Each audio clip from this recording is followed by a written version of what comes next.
Now for our story. Jessie Calvert stood by the window of her room in the 11th Street house in Wakefield. Her husband, Ben, had left her rather abruptly a moment ago, after Jessie had noticed the figure of Bill Meade below on the street, walking away from the house. She'd heard Ben go down the hall to Kitt's room, and a few minutes later, the front door slammed.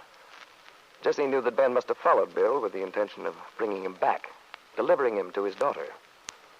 But she had a feeling Ben's mission would be unsuccessful. And so Jessie was secretly feeling very pleased as she walked down the hall, knocked on Kitt's door, and was admitted. Kitt was looking very attractive, but rather upset in a becoming negligee. Well, Kitt, welcome home. Mind if I come in for a moment and pay you my respects? Not at all, Jessie. Sit down. Thanks. Well, you're looking fine, Kitt. Thank you. Of course, you look rather pale. But then I suppose the trip was tiring. I won't be keeping you up, will I? I hadn't intended going to bed yet. Well, that's nice. I did want to have a little chat with you. I hesitated to come in earlier. Didn't want to intrude on the family gathering. But I see it isn't a gathering anymore. Where's Ben? Dad left a few minutes ago. I thought I heard the front door slam. I wonder where he could have been going at this hour. I haven't the faintest idea. Doesn't Dad check with you when he goes out? I saw Bill in the kitchen when I came in this evening. Did you? Yes. He told me the good news about the baby. I'm so happy to know everything turned out well for you. Everything's fine, thank you. It's wonderful that the child is healthy. I suppose you're sure of that? Yes, Jessie, I'm sorry to disappoint you, but the baby is perfect. Why, Kitt, what an unkind thing to say. Not unkind, just accurate. Well, why should I be disappointed? I think it's wonderful. I'm dying to see him. Does he look like the Calverts or the Bowmans?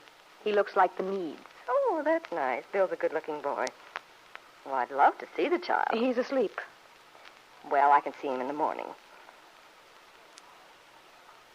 I hope you like what I did with the apartment. Yes, it's very attractive. You did a very satisfactory job. Thank you, Kitt. Yes, your taste is in evidence everywhere. You couldn't have done a better job if you'd been doing it for yourself. I did rather think in terms of what I'd like.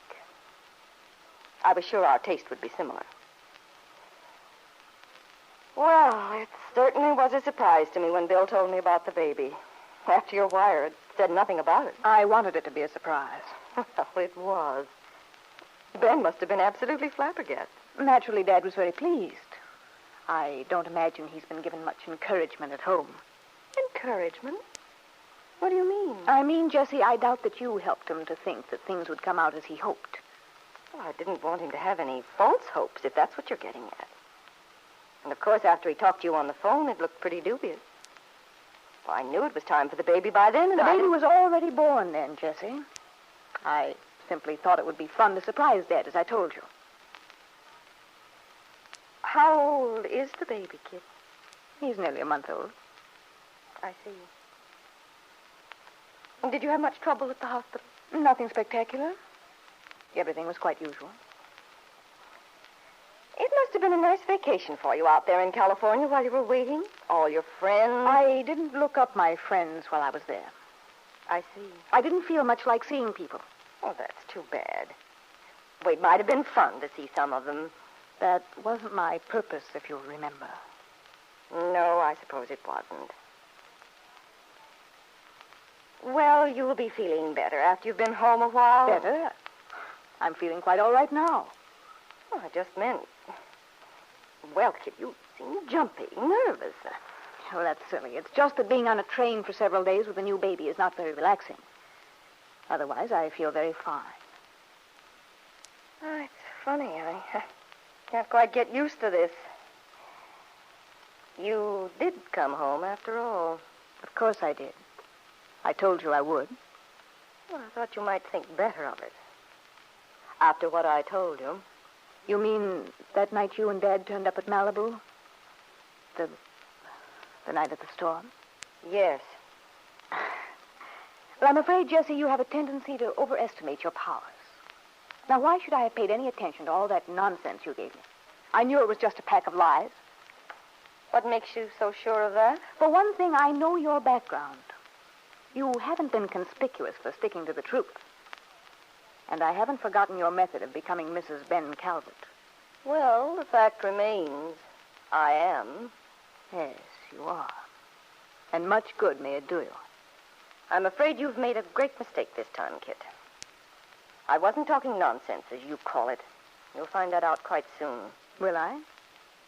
What makes you think so? Oh, a lot of things. You know, Jessie, I'll admit I could never like you. But I might be able to have some respect for you if you just stop pretending. Well, I'm not pretending. Oh, yes, you are. You know very well you've gone to every length possible, used every means you could think of to keep me from coming back to Wakefield. Well, you failed. I'm back, and I'm going to stay. Then you think you've proven me wrong? I know I have. Oh, I know why you wanted to keep me away. After you forced Dad to marry you by telling him a lot of lies, managed to worm your way into this family, you don't want me around to spoil your thunder. True, I don't want you in this house, Kitt. I'd be a fool to the way you've always treated me. But if you think I lied to you when I told you about Bill, you're very much mistaken. Jessie, it's no good. It's too late to frighten me with that routine. You see, I've caught up on quite a lot of local gossip since I've been back this evening. For example? For example, I know about Peggy Douglas's running around with this writer. That spoils your story to begin with. Remember, you tried to give me the impression that Peggy was seeing Bill? Well, it's true that Peggy and Nicholas Dorn are friends. But they're not married, you know. So? Well, in other words, a lot of things can happen. Besides, I fail to see that Peggy's going around with another man has anything to do with your marriage to Bill. Talk about my pretending, Kitt. Don't you think it's rather foolish of you to keep up this pretense with me that everything's just dandy with you and Bill? I've had several long talks with Bill, and Bill would never tell you anything.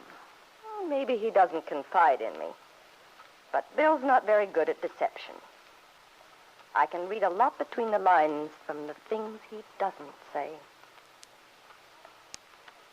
Oh, by the way, where is Bill? Didn't I see him leaving the house a while ago? Did you? I hope you're not going to pretend that he rushed off to get his toothbrush. You're not going to tell me that Bill intends coming back to this house to stay. I see no reason to tell you anything, Jessie. But you're forgetting something rather important. Bill has a son now. Oh, yes. And he'll be devoted to it, I'm sure. You've been counting on that, haven't you? Why not? It's natural enough. I never thought I'd see you in such a position, Kitt. Hoping to hold a man who doesn't want you with a baby. You're a nasty, vicious woman, Jessie. Perhaps I've had to learn to fight fire with fire. However, I'm sure of one thing. Your returning to Wakefield isn't going to change Bill's feelings. Baby or no baby, Bill's through.